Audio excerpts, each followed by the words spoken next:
બાબરામાંથી સમાચાર મળી રહ્યા છે કે જ્યાં આગળ વોર્ડ નંબર 1 માં ચારે ભાજપના ઉમેદવારોની જીત થઈ ચૂકી છે. જે જાણકારી મળી રહી છે, અમરેલી બાબરા પાલિકામાં ભાજપે ખાતું ખોલ્યું છે. બિલકુલ 1019 બેઠકોની ગણતરી અને જેમાં 1020 બેઠકો, જેમાં 966 પર બીજેપી આગળ 94% સ્ટ્રાઇક રેટ સાથે અને કોંગ્રેસ 40 પર આગળ છે.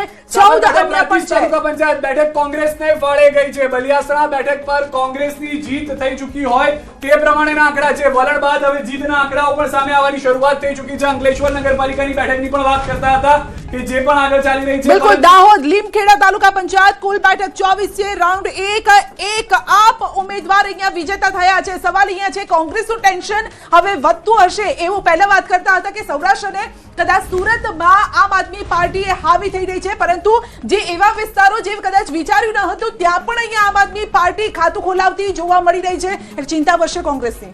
નહીં, સ્વાભાવિક છે કે જ્યારે આપનો ઉદય થાય ત્યારે કોંગ્રેસના મતો કપાય, એ સ્વાભાવિક છે. પરંતુ મને એવું લાગી રહ્યું છે આ વખતે આપ એ થોડી ઘણી ભલે દેખાવ સારો કરશે પણ એ ક્યાંય સત્તામાં ક્યાંય આવી શકે, પરંતુ ચિંતા જરૂર વધશે કોંગ્રેસની. જો સંગઠન ઉપર અમને પૂરો ભરોસો છે. અમારા સંગઠને જે કામગીરી કરી એના ઉપર ભરોસો છે અને આ સંગઠનને લઈને જેમ જેમ ચિત્ર આગળ વધી રહ્યું છે અને જેમ જેમ પરિણામો આવી રહ્યા છે તેમ તેમ કોંગ્રેસના ખાતામાં સીટોનો વધારો થઈ રહ્યો છે. પરંતુ આ તો સત્તાની સેમીફાઇનલ છે ને, હજી વિધાનસભા આવવાની છે એટલે તૈયારી તો એ રીતે જ હોય. કોંગ્રેસના નેતા સંગઠનની વાત કરે છે કોંગ્રેસના. હું દાવા સાથે કહું છું કે કોંગ્રેસ સમગ્ર વિસ્તારમાં જનસંપર્ક પણ નથી કરી શકી. અમુક ટાર્ગેટેડ એરિયા સિવાય કોંગ્રેસ કે જનસંપર્ક માટે પણ નથી ગઈ.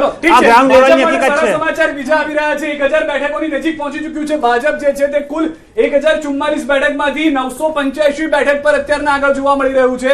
જે આંકડાઓ સામે આવ્યા છે, 9992 બેઠકમાંથી ભાજપ 984 બેઠકો પર અત્યારના આગળ છે. કોંગ્રેસ 42, અન્ય 17, જેમાં આમ આદમી પાર્ટીની પણ 3 છે. અન્યની અંદર 3 નો ફાળો આમ આદમી પાર્ટીનો પણ અહીંયા જોવા મળી રહ્યો છે. જિલ્લા પંચાયતમાં પણ જે 1090 બેઠક છે તેમાંથી 62 એવી છે કે જેમાંથી 60 ભાજપ તરફ થઈ રહ્યું છે. 988 પર હાલમાં ભાજપ આગળ છે. તાલુકા પંચાયતમાં પણ 297 બેઠકો 314 માંથી કે જેના વલણ આવ્યા છે તેમાં ભાજપ આગળ ચાલી રહ્યું છે. 95 નો સ્ટ્રાઇક રેટ છે. સંજય, તમામે તમામ આપ જુઓ, સ્ટ્રાઇક રેટ ભાજપનો કોઈમાં પણ 94 ની નીચેનો જોવા નથી મળી રહ્યો કે જે સતત આગળ વધતું જોવા મળી રહ્યું છે વલણોમાં. બિલકુલ નગરપાલિકામાં થોડુંક એવું સારું પ્રદર્શન અત્યારે, ભલે બીજેપી જેટલું નહીં પરંતુ કોંગ્રેસ થોડુંક સારું પ્રદર્શન 4 થી 5% સ્ટ્રાઇક રેટ સાથે અહીંયા જોવા મળી રહ્યું છે. પરંતુ મનપાઓની સ્થિતિ કયા પ્રકારની રહેવાની છે? કોંગ્રેસ અત્યારે 8 પર આગળ ચાલી રહી છે 5% સ્ટ્રાઇક રેટ સાથે અને બીજેપી 172 બેઠકો પર આગળ ચાલી રહી છે અને અહીંયા પણ સતત આંકડા બદલાશે. બીજેપી 1000 બેઠકો ક્યારે અહીંયા પૂરી કરે છે તે જોવાનું રહેશે.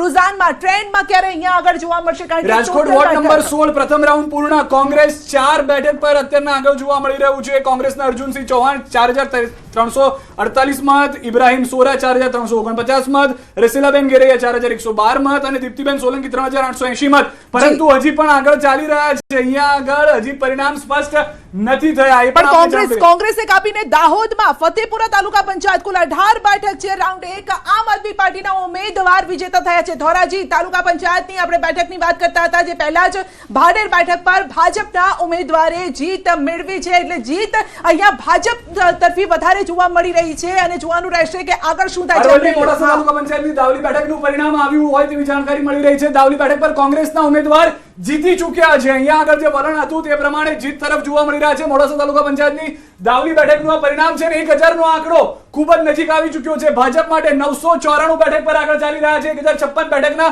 અત્યાર સુધીના જે વલણ આવ્યા છે તેમાંથી 994 બેઠક જે છે તેમાં ભાજપ આગળ ચાલી રહ્યું છે. સિદ્ધપુર તાલુકા પંચાયત વિજેતા ઉમેદવાર ગોવિંદ કુમાર પક્ષ છે કોંગ્રેસે વિજેતા થયા છે અને ઈડર નગરપાલિકામાં વોર્ડ નંબર 1 માં ભાજપની પેનલનો વિજય થયો છે. તમામ વિસ્તારના લોકો, તમામ ગામના લોકો ન્યૂઝ 18 ગુજરાતી એટલા માટે જોજો કારણ કે આપના વિસ્તારનું નામ, આપના જે નગરપાલિકા જિલ્લા પંચાયત છે એનું નામ અમે સતત અનાઉન્સ કરી રહ્યા છે કે ત્યાં કોણ આગળ છે અને વિજેતા કોણ થઈ રહ્યું છે. નરેશભાઈ, આપની પાસે આવું છું ખાલી ક્વિક અપડેટ સાથે કે 1000 બેઠક સુધી ભાજપ પહોંચી ગયું છે. 9992 બેઠકમાંથી વલણ જે છે સ્પષ્ટ જોવા મળી રહ્યા છે. આપ માટે સારો ફાયદો જોઈ રહ્યા છો કોંગ્રેસ પર? એક રિએક્શન કારણ કે આ એટલા માટે આપવું જરૂરી છે. અરવલ્લી સાઠંબાની ઓઢા તાલુકા પંચાયતની ચૂંટણીમાં અપક્ષ ઉમેદવાર લીલાબેન વક્તુસિંહ પરમારની જીત થઈ છે. 1008 બેઠક પર હવે આગળ આવી ચૂક્યું છે.